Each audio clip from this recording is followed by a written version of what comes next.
There are over 500,000 elected offices in the United States, but only 2% of Americans have ever run for one. And within that 2% is a pretty narrow profile. Only 25% of candidates are women. Only 0.1% of elected officials openly identify as LGBTQ. And good luck even finding that kind of data on candidates or elected officials with disabilities. So what if you're all three of those? Is there a place in politics for you? My name's Carrie Wade and I intend to find out. I'm a writer and a disability rights activist from California, and I want to continue my advocacy work by running for office in the future. The first thing that means for someone like me is dealing with a lot of misconceptions. Sarah Blahovic works with aspiring candidates as the disability vote organizer at the National Council on Independent Living. Sarah Blahovic. I feel like it's very similar to the challenges we face in employment. People see disability and automatically draw conclusions about what you're able and unable to do on the job. And that's just not fair, it's not right, it's certainly not correct. Black and white photo of disability rights activists marching. Next, activists crawl up the steps of the Capitol building. The truth is, people with disabilities have a long history of political activism and engagement, plus the kind of initiative that people should want from their elected officials. A protester yells as police officers forcibly remove them from their wheelchair.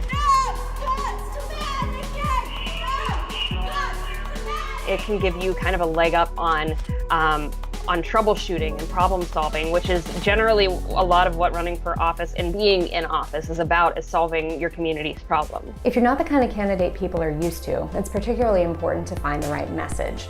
Knowing how to talk about yourself and the issues important to your campaign in a way that feels honest and relatable. Reggie Greer knows a thing or two about that. He's the director of constituent engagement at the Victory Institute, which trains LGBTQ people from across the political spectrum to run for office. We really encourage the people that we work with not to shy away from the person they've always been.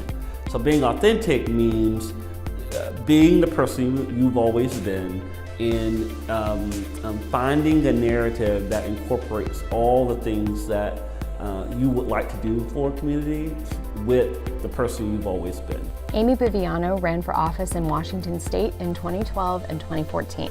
We do need more people with disabilities, not only running, but being open to run. I had people straight up say, well, that's such a stressful job, and doesn't that make your epilepsy worse? So no, I shouldn't vote for you. I find people are as comfortable with my epilepsy as I am. I have a seizure disorder.